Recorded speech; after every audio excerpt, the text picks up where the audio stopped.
Welcome to the My Smart House. This house is designed to show you how technology can help you live more independently and safely. We appreciate that everyone's home is different. This house will give you an idea of the range of options available to you, your family or friends.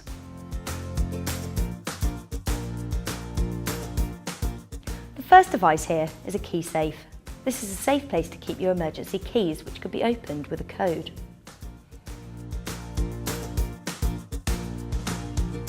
We also have video door entry system here on the front door. Linked to a handset inside your house, this piece of equipment allows you to see and speak to whoever's at the door before you choose to open it. The video door entry system on the front door is linked to a handset here. When someone rings the doorbell, their image comes up on the screen and you can talk to them using this phone. Another device we have on the front door is a fingerprint lock. This lock allows you to open the door using your choice of a fingerprint, a code or a key.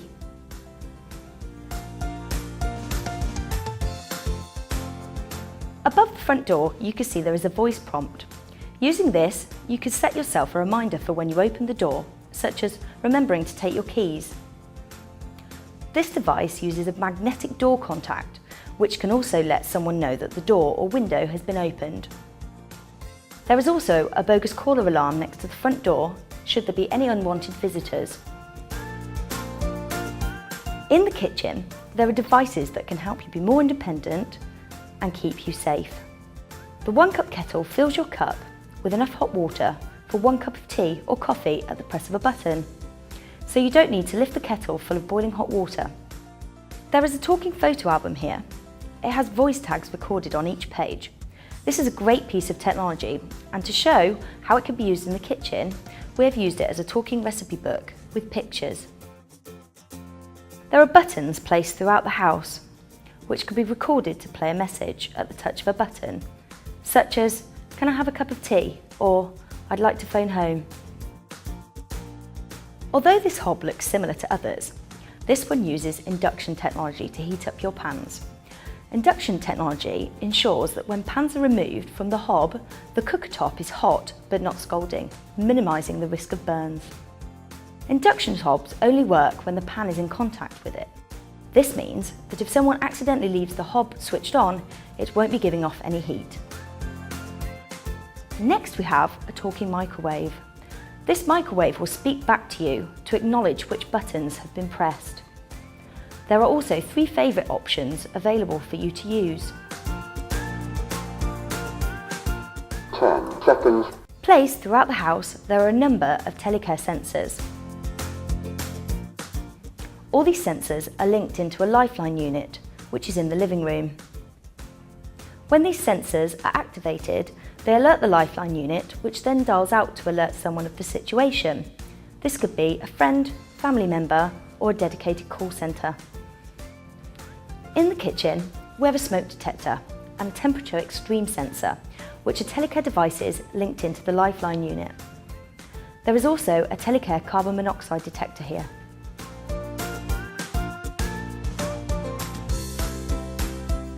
Here in the living room, there are a number of gadgets that can control your environment around you.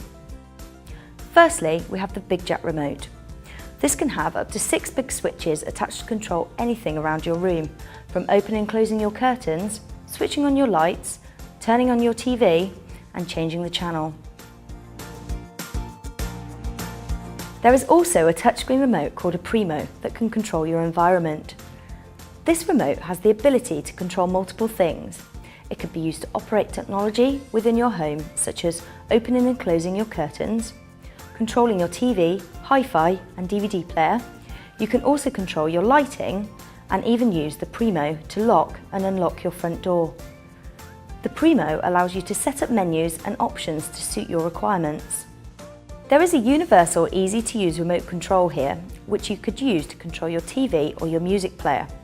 The buttons are larger and easier to see and use than a traditional remote control. The remote allows you to change channel or track and adjust the volume, as well as having a standby button.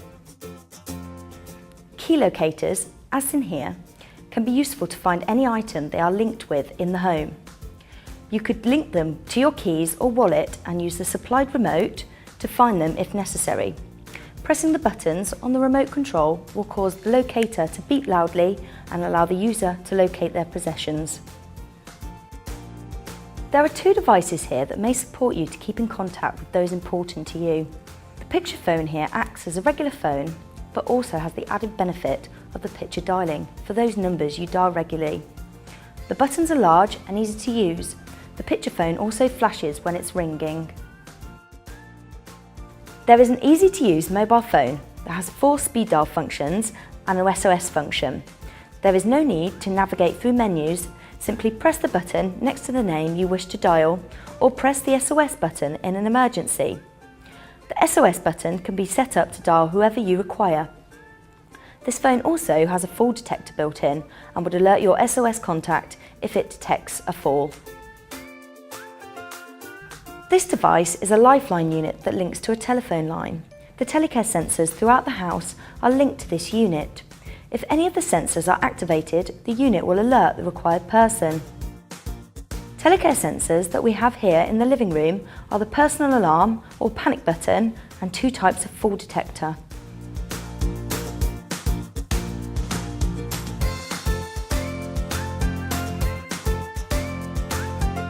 In the bedroom, there are different types of sensors to give you more independence and privacy. There are also a number of other telecare devices here in the bedroom. On the bedside table, we have some DDA pager solutions. The pager alerts the person of your choice when you need them. Telecare sensors can be linked into this instead of a lifeline unit to alert someone you may need support. The Care Assist pager is another example of a local alarm. There are 2 types of watches here. One of them is a talking watch that will read the time out at the press of a button. Time is 8:21. The other is a regular watch that has a built-in panic button linked to the lifeline unit in the living room. When the panic button is pressed, it will raise an alert to your desired contact. This is a medication dispenser. Each of these compartments are filled with your medications, either by yourself or a pharmacy. The device then reminds you to take the correct medication at the right time with an alarm and can alert you or someone else using the lifeline unit if you forget. In the corner of a room is the PIR sensor. This picks up movement in a room and can raise an alert if there is no movement for a certain period of time. It can also alert if there is movement when there shouldn't be. On the bed there are 4 telecare sensors. This is an epilepsy sensor and monitors tonic-clonic seizures. Upon the detection of a seizure, the sensor would raise an alarm to the relevant person using the lifeline unit. This is normally placed underneath the mattress rather than on top. The bed occupancy sensor here is also usually placed underneath the mattress and can alert someone if they haven't got out of or into bed by a certain time. It can also be linked to lights around the room to ensure that the room is lit when someone gets out of bed and turns back off when they return. The enuresis sensor can alert you or someone else if the bed is wet and is placed underneath the sheet. This is a vibrating pillow alert which can be linked into sensors around the home. When the sensors raise an alarm, this will trigger the vibrating pillow alert into action. In the bathroom, there are 2 devices that can prevent flooding. The first is a Magiplug. This replaces a standard plug in the home and will release water once it gets to a certain depth. The Magiplug will also change colour when the water reaches 36 degrees. The Magiplug is available for sinks as well as baths. Attached to the pipework underneath the bath here we have an overflow. This device will automatically shut off the taps using magnets if the water enters the bath overflow. There is also a flood detector here. This is a telecare sensor and will raise an alarm if the water makes contact with the bottom of the sensor. We hope you find this guide around our smart house useful. We're finding that technology can enable you to be more independent and safe while at home or out in the community. To find out more, visit www.moreindependent.co.uk.